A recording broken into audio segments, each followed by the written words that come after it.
समाज में जब भी हम कुछ बदलाव करने की सोचते हैं तो हर वक्त हम इस बात पर ध्यान देते हैं कि ये बदलाव करेगा कौन। सक्षम होकर भी हम कभी भी कोशिश नहीं करते कि हमें ये बदलाव करनी भी चाहिए।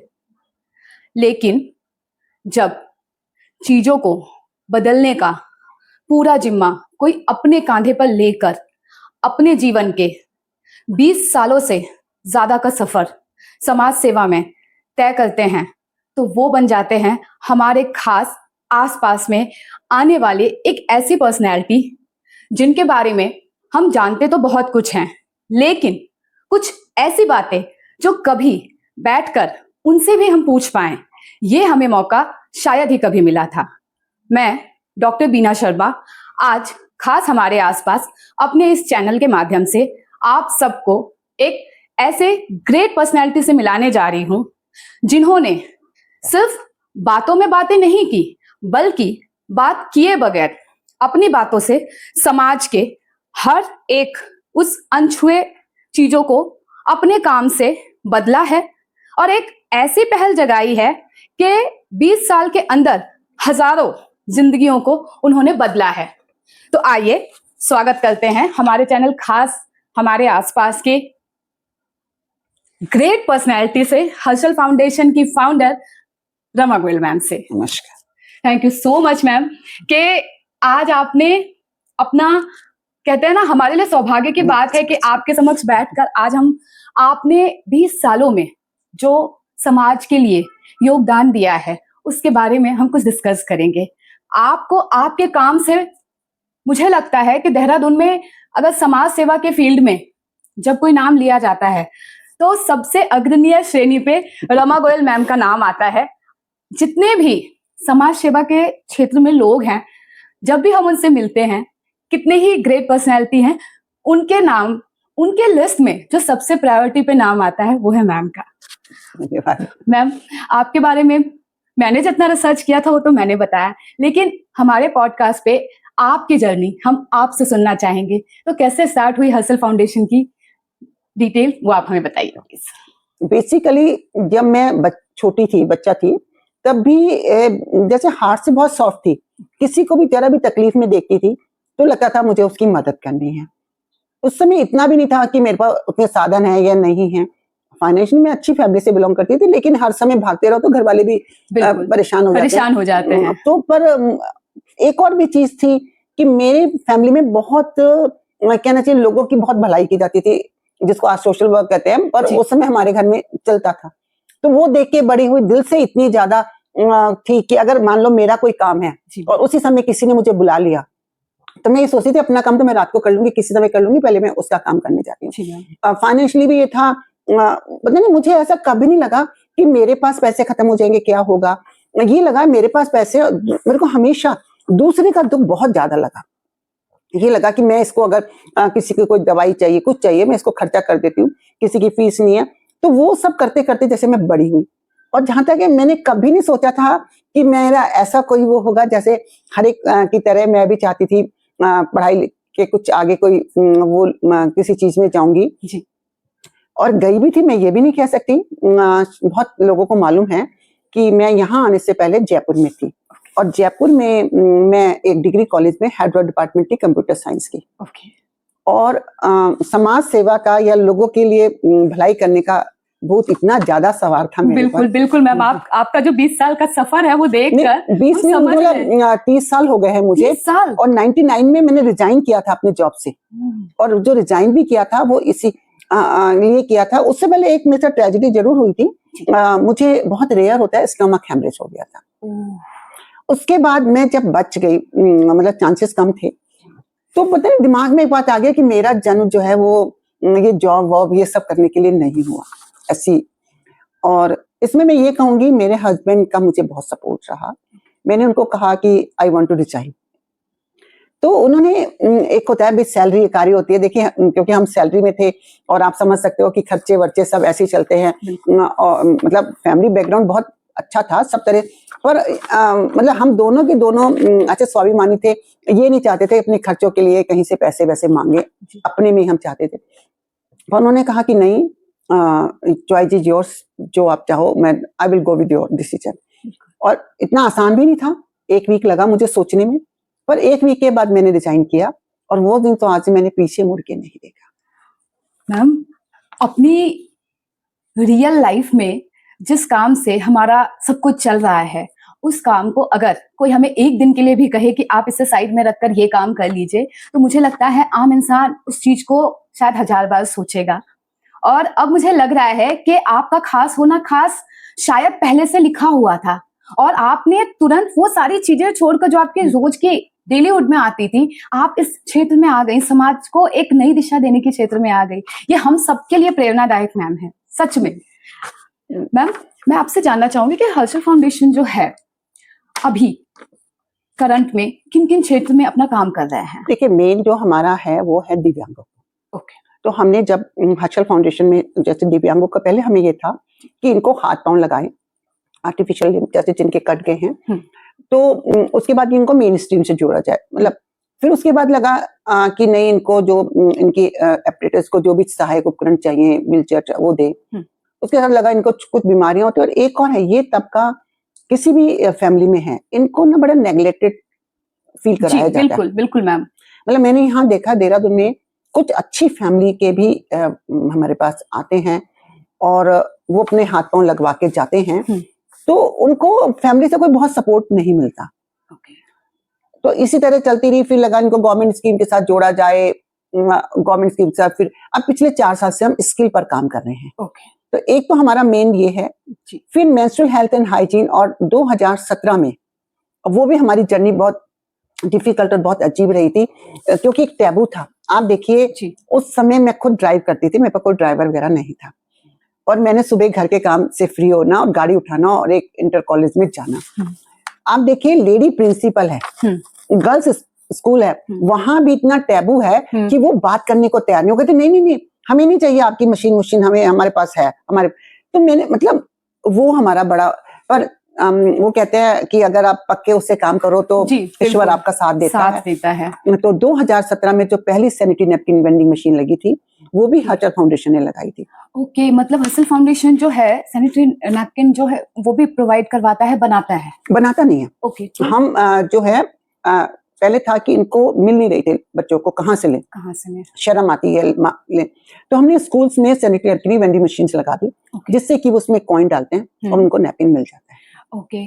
तो मैम, ये तो एक ऐसी पहल है, आपने अभी एक बात हमें बताई। ये जो टॉपिक है वो इतना संजीदा हो गया है आजकल कि बहुत सारे लोग बात करने से पहले एक तो 10 बार सोचते हैं। देखिए, हम महिलाएं चांद पे पहुंच गई, लेकिन इस बात पर अगर हमें कोई बात करने के लिए कह दे तो हम शायद आंखें एक बार के लिए झुका लेते हैं। आज भी जब हम दवाई की दुकान में पैड खरीदने जाते हैं तो वहां पे वो हमें एनवलप में डाल के देता है, भले हम मांगे या ना मांगे, क्योंकि समाज में एक सोच बन गई है कि जब भी इस चीज से रिलेटेड बात निकलेगी तो उसे छुपा कर दिखाई जाएगी।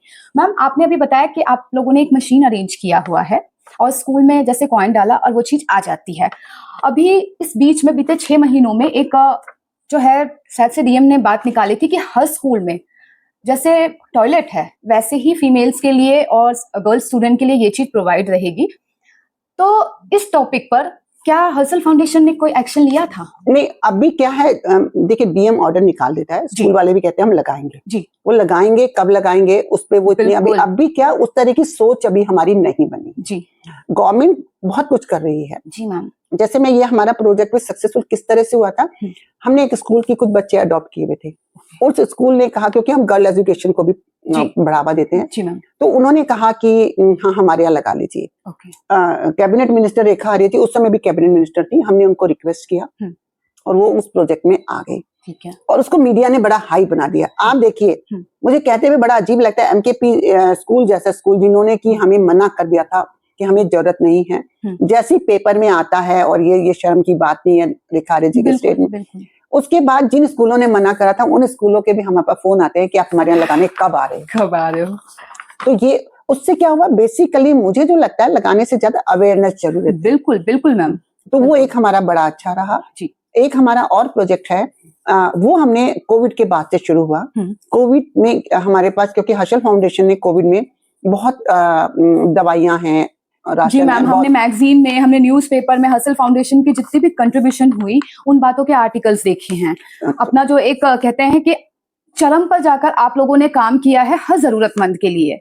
मतलब मुझे तो, हम तो ये कहते हैं हर्षल फाउंडेशन के जो मेंबर्स हैं वो तो कहते हैं हमें यही नहीं पता चला कोविड की फर्स्ट वाला कब शुरू हुआ था कब खत्म हो गया, क्योंकि वो सब लोग रोड पर थे। जी।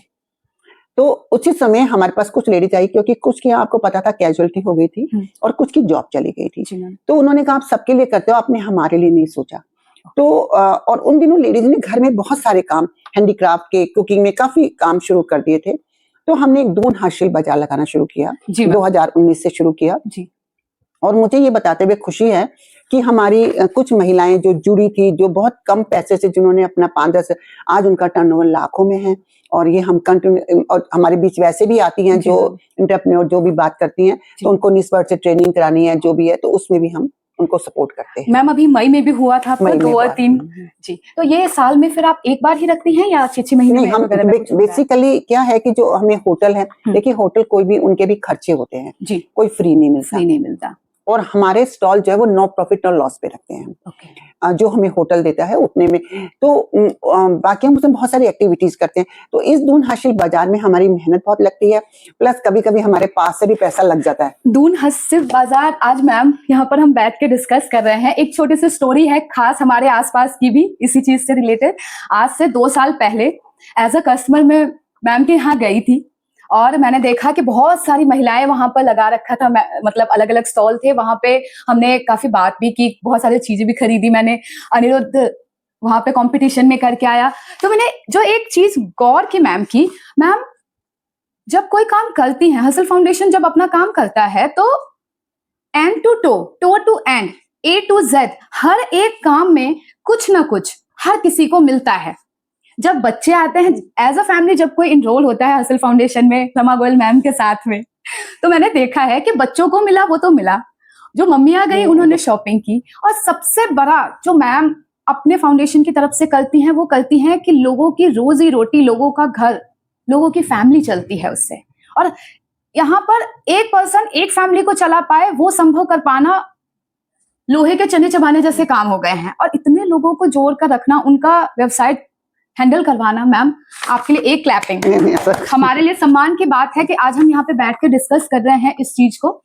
मैम अब बात आती है कि जो एनजीओ है इसमें जो काम होते हैं, ये आजकल हमने एक चीज देखी है, एनजीओ लोग खोल तो लेते हैं लेकिन जब हम गहराई में जाकर उन बातों से डील करते हैं तो हमें पता चलता है कि ग्राउंड लेवल पे वो काम नहीं होता। तो इस चीज से आपने कैसे डील किया? हो सकता है आप जब काम कर रही हो तो लोगों ने कई बार कहा भी हो, तो आपने इस चीज से कैसे डील किया? बेसिकली ये मेरा पैशन समझिए, पागलपन समझिए कि मुझे करना है। और मेरे साथ इसमें जितने भी लोग जुड़े हैं, जो हमारे पैटर्न है, चीफ पैटर्न है, उनका हमें समय समय पे पूरा गाइडेंस मिलता है। अगर मैं ये सोचूं मैं हर्षल फाउंडेशन चला रही हूँ, नहीं, it's not possible for me.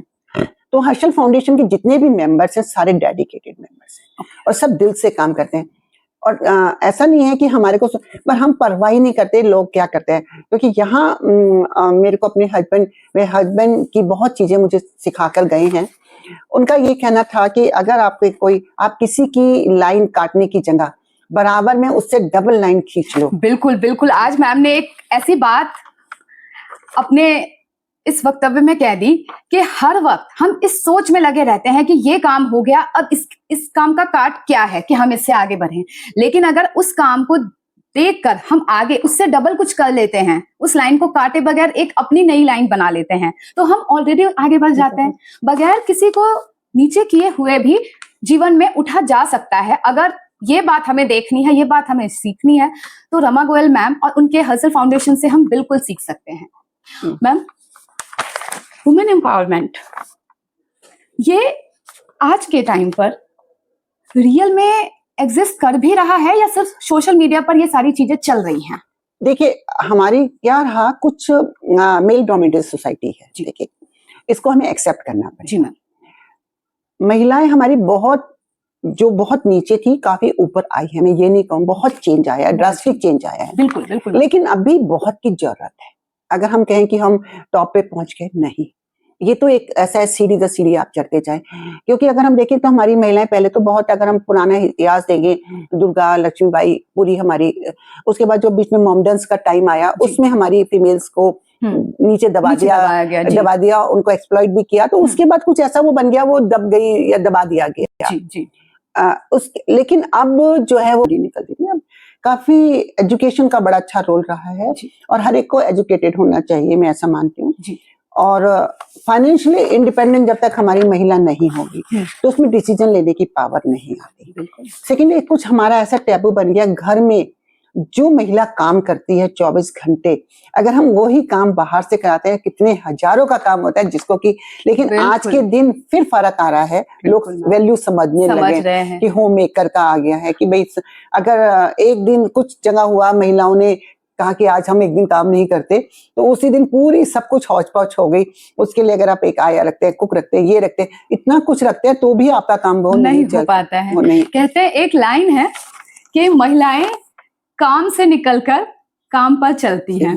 बिल्कुल सही है, बिल्कुल सही है ना मैम, क्योंकि हमने देखा है कि वो अगर उन्हें घर से बाहर भी निकलना है तो पहले ये देखती है कि घर में रोटी बनी है या नहीं, बच्चों ने खाया है या नहीं, पति ने खाया है या नहीं। वो खाएगी नहीं खाएगी, टाइम मिलेगा नहीं मिलेगा, बाद में होगा वो बात। ये चीज जो सोचती, मैंने देखा है महिलाओं को कि वो सोच नहीं पाती है कि उसे खाना है या नहीं खाना है, लेकिन वो पहले सारी चीजें देखती है और फिर से एक काम पर निकल जाए और वहां से आने के बाद वही सारी चीजें हैं। मैम, अब हम बात करते हैं महिलाओं की समस्याओं पर। जिस हिसाब से समाज में महिलाओं की समस्याओं के ऊपर बातें की जा रही हैं, क्या ग्राउंड रियलिटी है वैसा? इतनी समस्याओं में है वो महिलाएं? देखिए, कुछ जगह तो है अभी, मैं ये नहीं कहूंगी सब जगह है, कुछ जगह तो है कि महिलाएं अभी भी, अभी अगर हम अपने गढ़वाल की देखें जी, क्योंकि हम लोग सब उत्तराखंड में रहते हैं, हमारी जितनी एग्रीकल्चर है वो सारी महिलाएं संभाल रही हैं। यहाँ पे पति तो काम ही नहीं करते ज्यादा, गांव में अगर आप देखो खेती बाड़ी सारी महिलाएं करती हैं, पहले खेती करती हैं, फिर घर संभालती हैं। हस्बैंड या तो कुछ की आर्मी में है और नहीं, जिनके आर्मी में नहीं है वो अपना आराम से चौपाल पे बैठते हैं। मतलब मैं ज्यादा मेजोरिटी की बात करती हूँ, हमने भी देखा है ये सारी चीजें ना। तो महिलाएं बहुत ही, एक तो क्या है, बड़ी मेहनती हैं, एक उनमें एक जज्बा है कि मुझे ये सारा काम करना है, तो वो काफी आगे आ गई हैं। और कुछ जगह अभी भी है कि महिलाएं काम कर रही हैं लेकिन उनकी कोई वैल्यू नहीं है, तो वो थोड़ी सी पारिवारिक समस्याएं हैं। लेकिन उससे भी एक चीज है, महिला को अपना, पहले जैसे भगवान भी कहते हैं कि आप एक कदम बढ़ाओ, दूसरे कदम की जगह मिल जाएगी। तो इस जद्दोजहद से खुद ही आपको अपना रास्ता बनाना पड़ेगा, और फिर उसके बाद आपका रास्ता बन जाएगा। सबसे पहले अगर आपको मदद चाहिए तो मदद के लिए आपको खुद उठना पड़ेगा, उसके आपके उठने के बाद ही कोई आपको सपोर्ट करेगा। Right ma'am. मैम, फेमिनिज्म जो है वर्ड, ये जिस हिसाब से सोसाइटी में चल रहा है, क्या अपने सही मायनों में वो खरा उतर रहा है? नहीं, एक तो मुझे एक, आज मैं एक चीज और भी कहना चाहती हूँ, जो हमारी बेटियां हैं, माँ बहनें हैं, हम तो इक्वल हैं। क्यों हम कहते हैं कि हमें इक्वलिटी को क्या दिखाना है? वाई वी वॉन्ट, एक इसमें मेरी थोड़ी सी एक वो है कि मैं तो कहती हूँ बेटा बेटी दोनों बराबर है। बिल्कुल। तो हमें कहते हैं, बेटियां कहती नहीं हमें बराबर बन के दिखाना है। मतलब क्या बन के दिखाना है? आप तो ऑलरेडी बराबर हो गई। सब अपनी अपनी जगह पर हैं। बेटा बेटा है, बेटी बेटी है। क्यों बेटे को बेटी की तरह? आजकल एक नया फैशन चला है, मैंने देखा है कई बारी मैम, कि बेटों को लोग बेटियों की तरह ट्रीट करते हैं कि नहीं मेरे बेटे ये भी कर लेंगे, वो भी कर लेंगे, ऐसे कर लेंगे, वैसे कर लेंगे। हमें क्यों एक जेंडर को दूसरे जेंडर में परिवर्तित करना है? सब अपने अपने लिए हैं। नहीं, हम अच्छे संस्कार देना, भाई संस्कार हम बेटे को भी दें और बेटी को भी दें। अगर दोनों को हम अच्छे संस्कार देंगे तो मुझे नहीं लगता इस तरह के, हम क्या करते हैं संस्कार देने में, कभी कभी कुछ जो बड़ी कंजर्वेटिव माएं हैं वो बेटे को इतना आसमान तक उठा देती है कि बस वो भगवान है। जी मैम। तो वहां जब हमने उसका चरित्र निर्माण ठीक से नहीं किया, उसको अच्छा जो हमें उसको सिखाना था नहीं सिखाया, तो वो फिर हमें प्रॉब्लम्स, वहां उन केसेस में प्रॉब्लम्स आते हैं, क्योंकि उसने उसकी इस तरह की नहीं सीखा तो आगे वो फैमिली में भी दिक्कत करेगा। बिल्कुल। कहते हैं जैसे शिक्षा वैसी दीक्षा। फैमिली में हम जो रोल प्रोवाइड करते हैं, आने वाली पीढ़ी वही चीज आगे तक लेकर जाती है। तो कहीं ना कहीं शिक्षा देने में फैमिली जो है वो सबसे आगे है, उन्हीं की जिम्मेदारी है। अब मैम बात करते हैं कि जो सोशल एक्टिविटीज है वो रियल में ग्राउंड लेवल पर हो रहा है या सिर्फ रील में सिमट कर रह गया है? देखिए, हमारे समाज में बहुत काम है जी। और बहुत लोग बहुत काम कर रहे हैं। हम्म। मैं ये नहीं कहूंगी, मैं काफी लोगों से मिलती हूँ, देखती हूँ। जी। और कुछ लोग हैं वो, जैसे हमारे यहाँ हम साल में एक बहुत बड़ा कैंप लगाते हैं और इस बार आप लोगों को शायद पता होगा कि हमारे कैंप में हमारे जो माननीय गवर्नर साहब आए थे। तो होता, बहुत सारे लोग आते हैं, वो क्या करते हैं, फोटो ऐसे क्लिक करेंगे, बिल्कुल बिल्कुल मैम, और सोशल मीडिया में डाल देंगे कि भाई हम इनके साथ हैं। वो ही बंदा अगर उनको फोन करता है टाइम, तो वो फोन नहीं उठाते हैं। बिल्कुल बिल्कुल। लेकिन अभी भी मैं कहूंगी बहुत लोग ऐसे भी हैं जो रियल में ग्राउंड लेवल पर बहुत अच्छा काम कर रहे हैं। मैम आजकल एक चीज देखी है हमने सोसाइटी में कि चाहे वो सोशल वर्क करने वाले लोग हैं या ऊंचे लेवल पे लोग हैं, बहुत सारी चीजें रील और फोटो तक ही सीमित रह गई हैं। मुझे लगता है कि अगर आप सोशल वर्क कर रहे हो तो आपकी वो रील वाली फीलिंग रियलिटी में भी एग्जिस्ट करनी चाहिए, और ये दोनों पर लागू होता है। इसमें तो क्या अपना नेचर है, देखिए जिसका जैसा नेचर होगा, जिसको काम करना ही नहीं है, सिर्फ अपने को दिखाना है। बहुत सारे लोग ऐसे हैं यहाँ पर जो हर प्रोग्राम में मैं देखती हूँ, जहां मैं नहीं भी होती हूँ, क्योंकि जब मैं कभी सोशल मीडिया चेक कर रही होती हूँ, मुझे I don't know how they manage. मैं तो कभी कभी सोचती हूँ, मैं भी काफी पर बहुत सारी जगह मैं नहीं जा पाती। जी मैम, बहुत हर जगह नहीं जा सकते, तो मैं देखती हूँ हर प्रोग्राम में, लेकिन उनका कंट्रीब्यूशन क्या मुझे आज तक समझ नहीं आया कि वो मतलब हर प्रोग्राम में जा रहे हैं। मतलब मेरे को तो ये लगता है अगर मैं कहीं जा रही होती हूँ तो वहां मेरा क्या कंट्रीब्यूशन है, क्या रोल है। बिल्कुल बिल्कुल मैम, कभी कभी तो बहुत जेन्युइन क्वेश्चन है ये। अगर हम अपने आप से पूछे कि अगर हम कोई काम कर रहे हैं तो हमारा कितना % कंट्रीब्यूशन है उस चीज में। आप अगर उस काम को काम के नजरिए से देख रहे हो, समाज में एक अपनी व्यवस्था की नजर से देख रहे हो कि आपको करना है, तो आपको वो करना है। सिर्फ अवेलेबल होने से वो काम नहीं हो जाएगा। अभी जैसे मैं एक चीज बताऊं, हमारे दिसंबर का कैंप था और पहाड़ से एक जना आया और उसने वहां पे गवर्नर सर के सामने जिद की कि मुझे तो मोटराइज्ड ट्राइसाइकिल चाहिए। तो गवर्नर सर ने कहा इसको दिला देंगे? मैंने कहा यस सर। उसके बाद क्योंकि हमको एलएमको ने प्रोवाइड किया था, तो मैंने एलएमको से कहा कि इसको अब आप मोटराइज्ड ट्राइसाइकिल दीजिए। तो उन्होंने कहा नहीं मैडम, ये तो 60% डिसेबल्ड है और वो तो 80% के लिए है। हमने कहा बोले गवर्नर सर के कोई भी क्या, क्योंकि हमारे यहाँ तो नॉर्म्स है, वी कांट। आप देखिए हर्षल फाउंडेशन कटनी और कटनी, अब उसकी कीमत थी 60,000 रुपए। अब उन्होंने कहा था सूर्योदय से पहले मिल जाएगी। अब हमने सोचा सूर्योदय से पहले तो क्या, सूर्योदय के बीच में रात को तो कुछ आना नहीं है।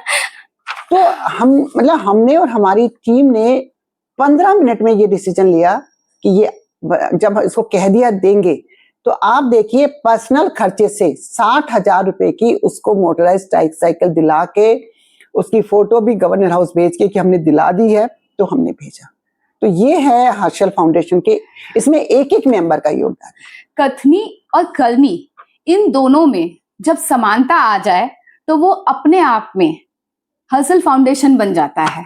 वो मैं इसलिए कह रही हूं क्योंकि सिर्फ एक ही उदाहरण नहीं मैम यहाँ पर बता रही हैं। आज मैम हमारे समक्ष हैं तो एक उदाहरण बता रही हैं। जब आप हर्षल फाउंडेशन के बारे में किसी से पूछेंगे तो कहते हैं ना, फीडबैक, किसी भी चीज की अच्छाई या बुराई उसकी फीडबैक डिसाइड कर देती है, और लोगों के मुंह से हमने ये सारी चीजें सुनी है मैम। Thank you. नहीं, अभी हमारे साथ ही जो लोग थे कुछ अपना लगाने लगे हैं, लेकिन आप देखिए पहाड़ों से लोग वेट करते हैं कि जब हर्षल फाउंडेशन का कैंप होगा तब आएंगे, क्योंकि उनके दिमाग में एक चीज है कि अगर हम कैंप में जाएंगे तो हमारा काम होगा। तो ये एक बहुत बड़ी बात है, और उसके लिए फिर मैं कहूंगी कि ये सब हम कर पाए हर्षल फाउंडेशन के मेंबर्स के कारण, कि हमारे जो मेंबर्स हैं वो बहुत डिवोटेड है। मैम, जो दिव्यांग लोग हैं जिनके लिए आप अभी काम कर रही हैं हर्षल फाउंडेशन के थ्रू, तो समाज के जो बाकी दूसरे क्षेत्र के लोग हैं उनका जो योगदान है वो कैसा है? रिस्पेक्टफुल है या बस ऐसे लगता है कि हाँ दया भाव से कर रहे हैं? नहीं, अभी चेंज आया है पहले से। पहले तो था सिर्फ दया करते थे, लेकिन जितने लोग हमारे साथ जुड़ते जा रहे हैं, काफी लोग जुड़े हुए हैं, वो आते हैं, देखते हैं उनकी, फिर हम उनकी स्टोरीज भी करते हैं, उनसे मिलते हैं, बात करते हैं। तब और उसमें से बड़ी दुखदायी बात यह है कि बहुत सारे तो बहुत अच्छी परिवारों से हैं। अब ऐसा कुछ नहीं है कि दिव्यांग कोई जन्म से होता है, बहुत सारे एक्सीडेंटल हमारे अभी जितने भी दिव्यांग है उसमें से कहना चाहिए 70% तो एक्सीडेंटल है। मैम एक मैसेज, आपके पास तो अनेकों ऐसी कहानियां होंगी जो दिव्यांग आपने देखे हैं, जिनके लाइफ में आपने चेंजेस लाया होगा। मैं एक स्टोरी जरूर जानना चाहूंगी जिनके जर्नी देख के आपको लगा हो कि काश ऐसा किसी के साथ भी ना हो। मैं नाम नहीं लूंगी, देहरादून की ही कोई फैमिली, मेरे को जैसे पता चला कि वो किसी जमाने में अच्छे वो फाइनेंशियल वो थे। एक तो क्या लोगों को ये नहीं पता जयपुर जाना कहाँ है, अगर जाना भी हो कहाँ जाना है कैसे। तो उनका शुगर में पाँव कट गया और उनको उनके 2 जवान बच्चे थे, वो उनको गाड़ी में लेकर आए और तो फिर व्हील चेयर पे लाए और हमारे यहाँ उनका लग गया। लगने के बाद जब वो खड़े होके चले तो मुझे लगा कि जो मैं काम कर रही हूँ ना बहुत सही कर रही हूँ।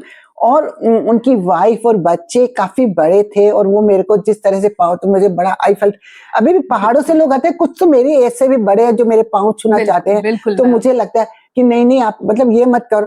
तो जब मैं उनको लगता है कि वो जिस तरह से क्रॉल करते आ रहे हैं और पाँव चला के जा रहे हैं, कुछ को हमने ट्रेनिंग कराई है कंप्यूटर की, क्योंकि अभी हम ज्यादा स्किल पे काम कर रहे हैं।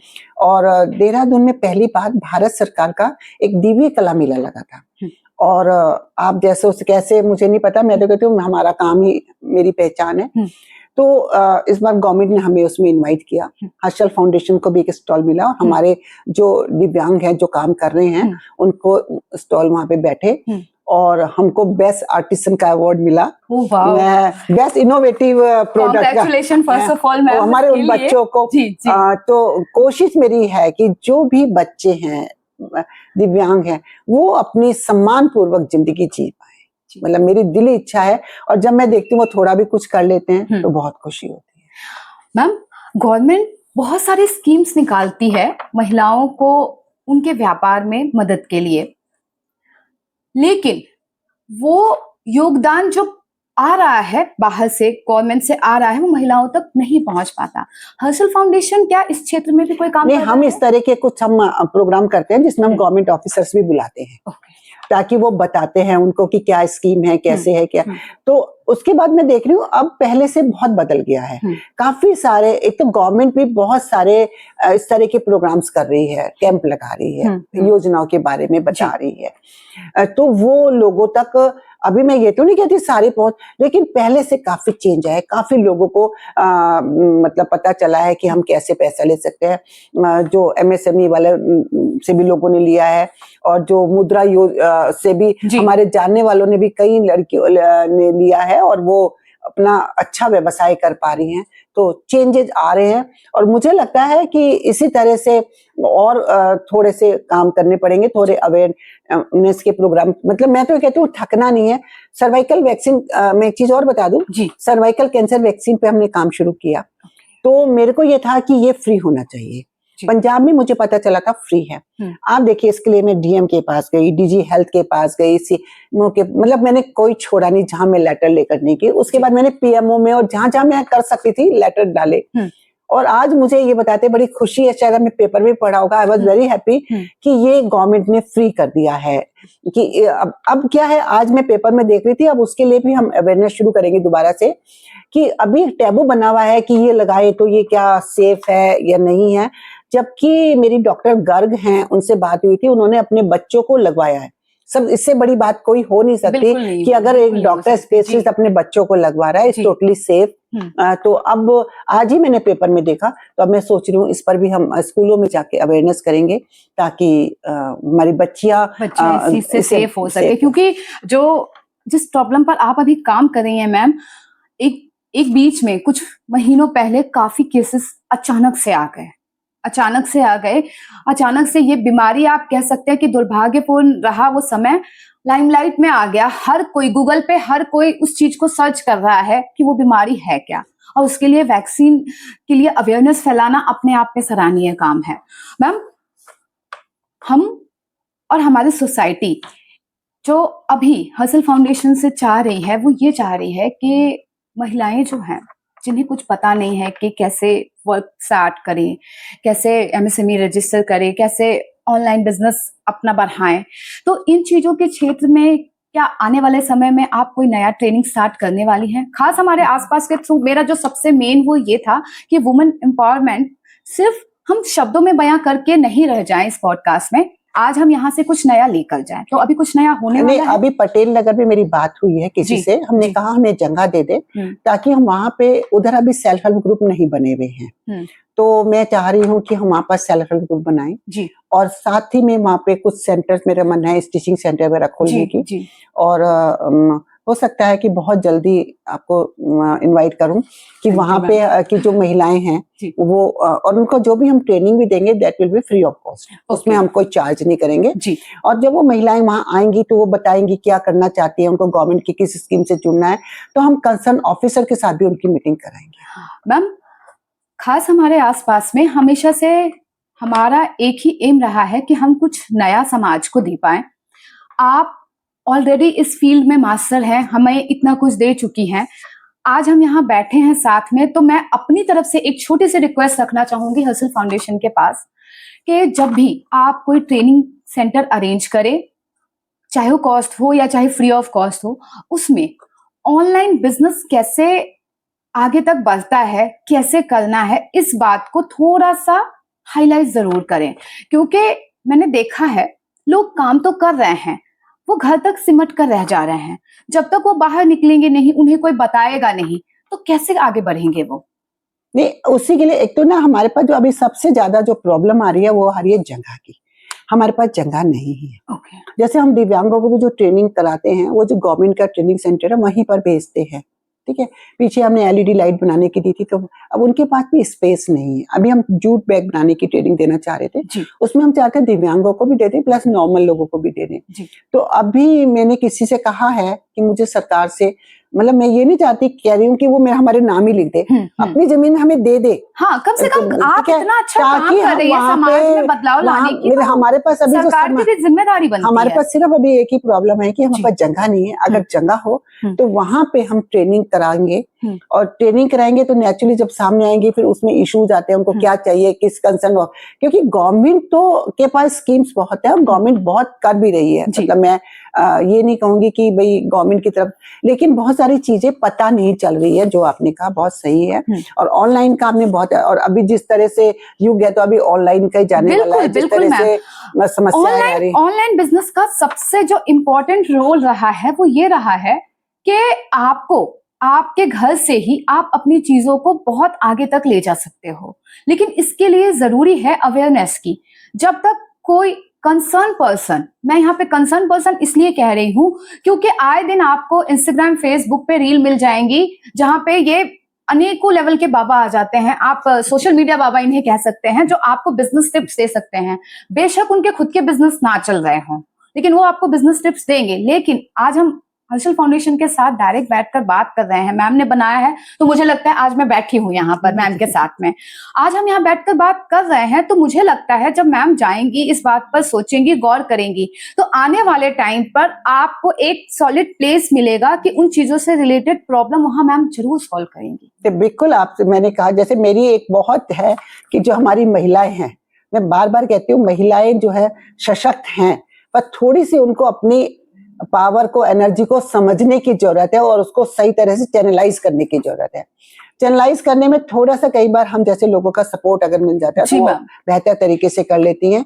और आज आपसे मिलने मेरे को था, पर थोड़ा सा और चीजों में डिले हो गया, लेकिन क्या आज मिलने के बाद हो गया कि अब जो हमने ट्रेनिंग सेंटर खोलने की शुरुआत की बात की थी और उसी किसी से जरूरी है मैम, एक्चुअल में वो हमको मिल नहीं रही है, और जो जिनसे बात हुई है, मैं एक लाइन कहना चाहूंगी कि बिन गुरु ज्ञान न होई, ये लाइन है कहीं कि मैं अभी आपको बता नहीं पाऊंगी, लेकिन मम्मी हमेशा मेरी कहा करती थी ये बात कि गुरु के बगैर ज्ञान होना संभव है ही नहीं।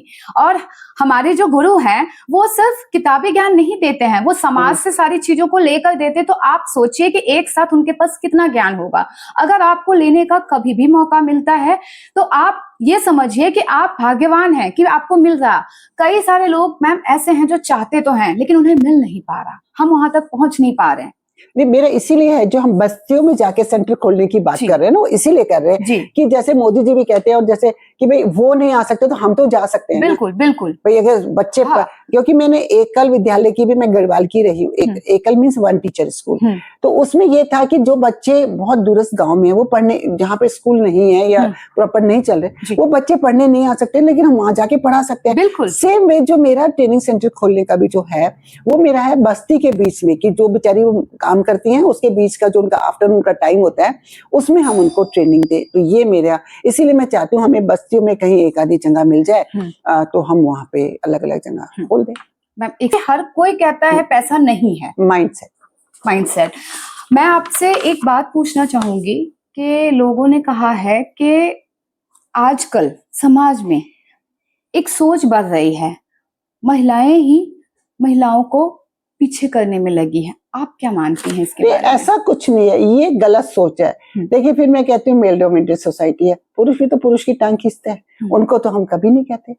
तो भाई अगर कोई महिला है, अच्छा करे, दूसरा भी उतना ही अच्छा करना चाहेगी, तो हम क्यों कहेंगे कि वो उसको टांग खींच रही है? बिल्कुल भी नहीं, ये गलत है। महिलाएं महिलाओं का साथ देती है, मेरे साथ तो सारी महिलाएं साथ देती हैं।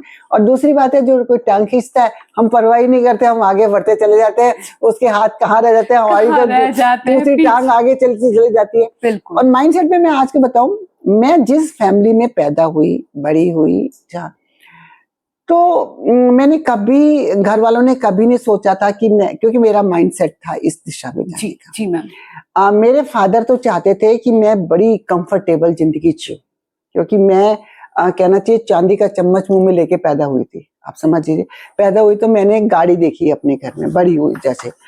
और फादर भी चाहते थे इंडस्ट्रीज के साथ शादी हो और ये सब, पूरी ऐश की जिंदगी जिए। लेकिन मेरा माइंडसेट था, आज भी घर में सब कुछ होने के बावजूद भी मैं धूप में, आप देखना कई बार मुझे स्लम एरिया में देखोगे जी। और मतलब ऐसा नहीं है कि मेरे घर में भी पंखा एसी है, लेकिन वो सब छोड़ के ये मेरा माइंडसेट ही है ना कि मैं, अगर जरूरत होती है दिन में भी, सबको पता है कि अगर रात को 12 बजे भी फोन करेंगे मेरे को, तो मैं उठ के भाग जाऊंगी। मैं ये नहीं सोचूंगी कि 12, तो ये माइंडसेट है। तो ऐसे अगर बच्चे को पढ़ना है, तो देखिए अभी तो गवर्नमेंट भी सपोर्ट कर रही है, फिर बहुत से लोग स्पॉन्सर भी कर देते हैं एजुकेशन को। ऐसी बात नहीं है, एक आधे बच्चे का पढ़ाई का खर्चा निकल जाता है, अगर पढ़ने का मन हो तो। मैम, आप सोसाइटी की सारी समस्याओं को अपनी प्रॉब्लम समझकर समाधान के क्षेत्र में बढ़ रही हैं, लेकिन एज अ एनजीओ आपको किन प्रॉब्लम के सामने, मतलब किन समस्याओं का समाधान चाहिए? नहीं, सबसे पहले तो देखिए, जब हम काम करते हैं, बिना पैसे के कोई काम नहीं होता जी। सबसे पहले तो अर्थ जरूरी है जी, और हमारे पास पैसे की कमी रहती है। एक और भी होता है, देखिए जनरली हम बात करते हैं कि नहीं, सब जने जो है ना, जहाँ बहुत दिखावा होता है वहां समाज सेवा में लोग आते हैं 11-2100 ऐसे ही देना।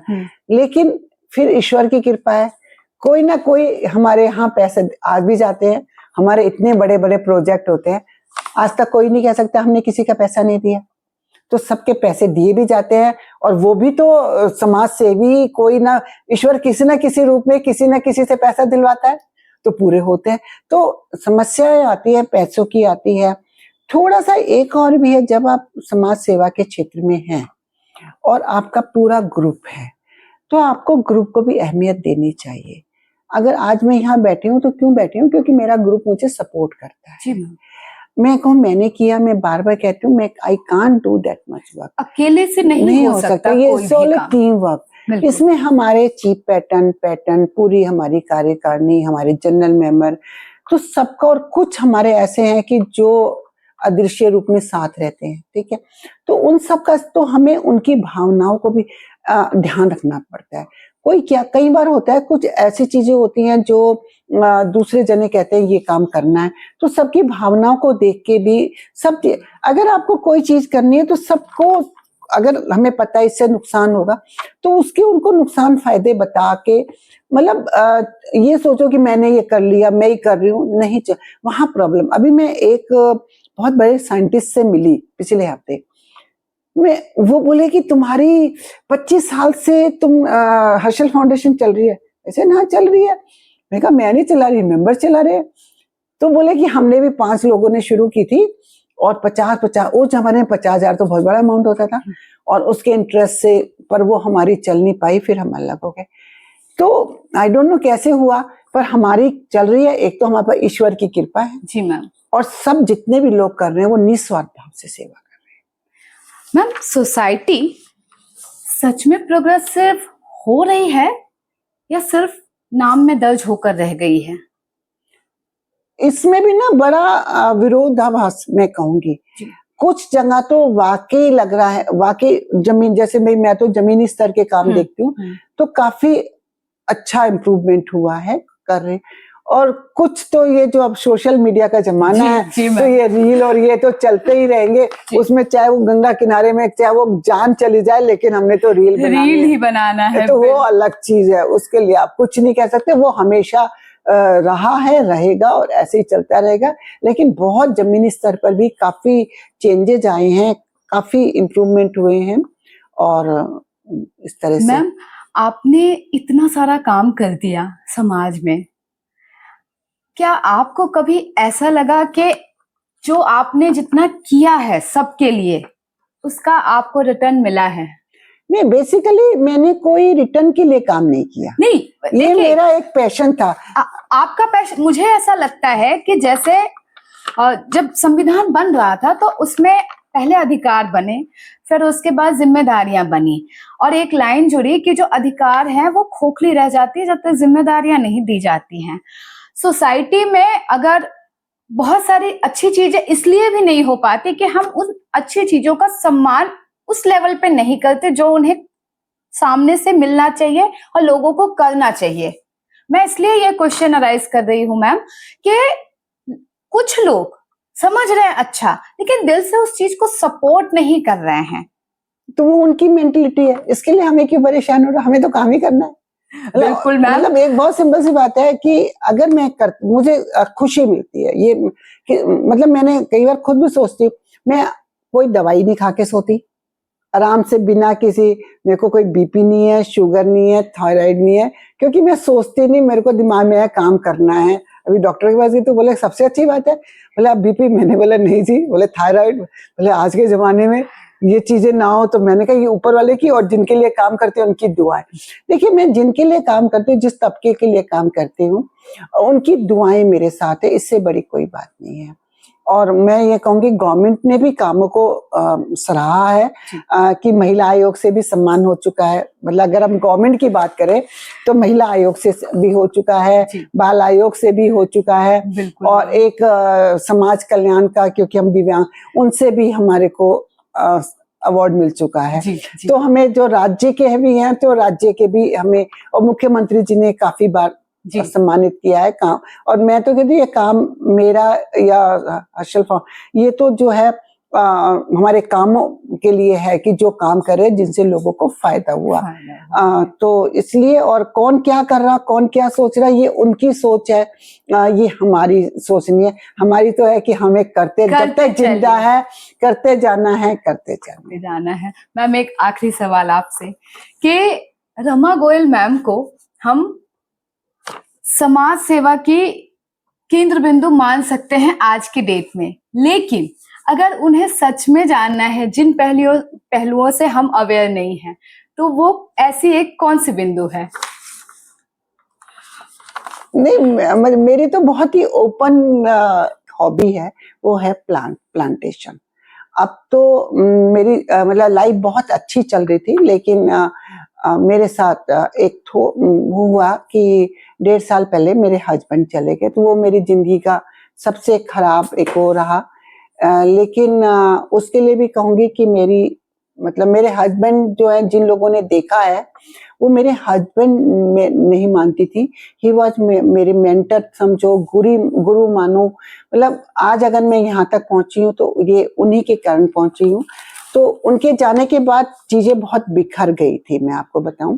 तो उसमें मैं कहूंगी मेरे बेटे ने, मेरी फैमिली ने, मेरी फ्रेंड्स ने मुझे बहुत सपोर्ट किया और दोबारा से उसमें लगा दिया। तो अब भी तो जो मैं समाज सेवा के अलावा जो मेरा वह फ्री टाइम रहता है, तो उसमें मुझे जो सबसे ज्यादा एनर्जी मिलती है और नेगेटिविटी अगर कहीं आती भी है वो दूर होती है, दैट इज प्लांट। अगर आप कभी आए देखें, मैंने अपने घर में छोटे छोटे गार्डन बनाए हुए हैं और मेरा एक सपना था कि मैं जहां से भी देखूं मुझे ग्रीनरी दिखे। तो आप मतलब मैम की इस ग्रीनरी से खास हमारे आसपास की तरफ से मैं एक बार जरूर आप लोगों को मिलवाऊंगी। मैम मुझे एक बार जरूर वहां पर बुलाएं, क्योंकि मुझे भी बहुत पसंद है मैम। मैंने भी दोनों गैलरी में कर रखा है, जब भी फ्री टाइम मिलता है मैं इस चीज में लगी रहती हूँ, तो मुझे लगता है कि एक इंटरेस्ट जो था वो हमारा मैच हो रहा है। मैम आपने अभी बहुत अच्छी एक बात कही जिसके ऊपर एक क्वेश्चन पूछना बनता है मेरा। आप आज इस लेवल पर हैं, अपने जीवन के इतने सारे समय आपने समाज सेवा को दिया और फैमिली सपोर्ट बहुत ज्यादा रहा। आजकल समाज में एक प्रॉब्लम जो फेस कर रहे हैं, फैमिली फेस कर रहे हैं, आप किसी एक पर्सन को केंद्र बिंदु में रखकर बात नहीं कर सकते, वो ये है कि लोग जब आगे बढ़ जाते हैं तो अपनी ही फैमिली में पीछे वालों को भूल जाते हैं। इस पर आप क्या कहना चाहेंगे? नहीं, देखिए एक बात समझिए, फैमिली को भूल जाएंगे। फैमिली अगर आप जड़ें काट दोगे तो पेड़ कितना भी बड़ा होगा तो गिर जाएगा, सड़ जाएगा। बिना जड़ों के तो पेड़ चलेगा ही नहीं। तो जिस फैमिली से आप हो, फैमिली सपोर्ट का भी क्या होता है मैं आपको बताऊं। शुरू में जब आप समाज सेवा के क्षेत्र में जाते हो तो नोबडी सपोर्ट यू, सब कहते हैं दिमाग खराब है, पागल है, घर छोड़ के भाग रही है। आई एम वेरी फ्रैंक, ठीक है। तो लेकिन जब वो देखे, जब आप अपने को प्रूव इन द सेंस कि जब लगा कि वाकई लोगों को फायदा हो रहा है और जो लाभार्थी है वो आके कहते हैं कि वाकई हमें फायदा हुआ, ये देखते हैं, तो फिर फैमिली सपोर्ट फिर कहती है बहुत अच्छा काम करिए। तो जिस फैमिली ने सपोर्ट किया, लेकिन उसमें मैं एक चीज ये कहूंगी, अगर आप समाज सेवा के क्षेत्र में किसी में भी हैं तो फैमिली को शुरू से लेके लास्ट तक कभी नेग्लेक्ट ना करें। जो आपकी रिस्पॉन्सिबिलिटीज हैं घर में, जो आपके घर के काम है, वो घर, अगर मान लीजिए घर में हस्बैंड तो आपका खाना खाने के लिए बैठा है, बच्चे कपड़ों के लिए बैठे हैं और आप बाहर समाज सेवा कर रही है तो सेवा का कोई फायदा नहीं है। बिल्कुल, ठीक है, बिल्कुल। तो वो आप ध्यान रखें। दूसरी बात यह है कि जब आप आगे कैसे बढ़े, क्योंकि आप उस परिवार की चाहे बेटी हो, चाहे उस परिवार की बहू हो, जो भी उस परिवार से आपका रिश्ता है, जिस परिवार से आप हो, तो उस परिवार को कैसे भूल सकते हो, उसको बिल्कुल नेग्लेक्ट ना करें। उनके बिना आपका कोई थोड़ा सा क्षणिक आपको लगेगा आप कुछ ये बुलबुले की तरह ऐसे फुस हो जाओगे, तो परिवार को छोड़ के बहुत जरूरी है मैम। आजकल जो दिक्कतें आ रही हैं, जिस हिसाब से आप देखिए कि समाज में टूटते बिखरते रिश्ते दिख रहे हैं, बच्चों की मानसिक स्थिति दिख रही है। समय की कमी होने की वजह से मैं मानसिक स्थिति पर नहीं शायद पूछ पा रही हूँ आपसे, बट स्टिल आप देखिए कि बहुत प्रॉब्लमेटिक माहौल सा हो गया है हर जगह, ये चीज फेस करने को इसमें भी क्या है ना, हर चीज ना हम क्या करते हैं, चुप्पी साथ लेते हैं। डायलॉग से हर जो है प्रॉब्लम का वो है। मतलब मैं तो ऐसा मानती हूँ, मेरा जैसे एक ही बेटा है, तो जब भी कुछ मेरे को बेटे से बात करनी होती है, बेटा मुझसे बात करता है, मैं बेटे से बात करती हूँ, बहू से बात करते हैं।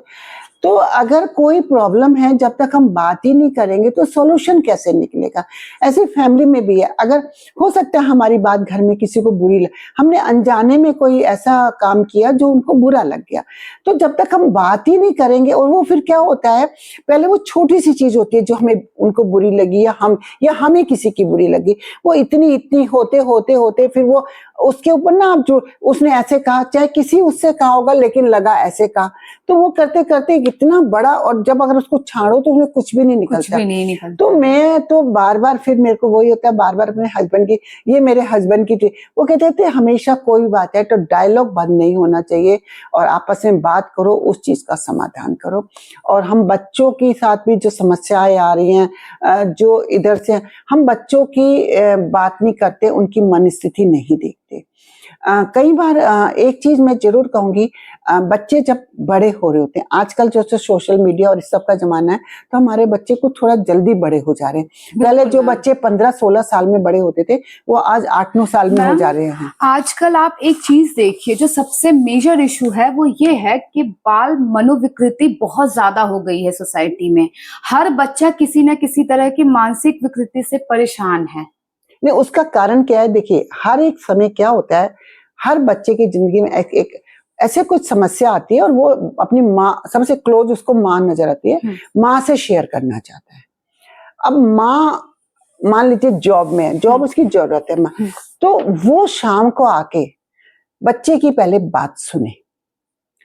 ठीक है, होता क्या है, उसको घर के प्रेशर है या कोई सामाजिक प्रेशर है, जो भी है, वो बच्चे को नेग्लेक्ट कर देती है।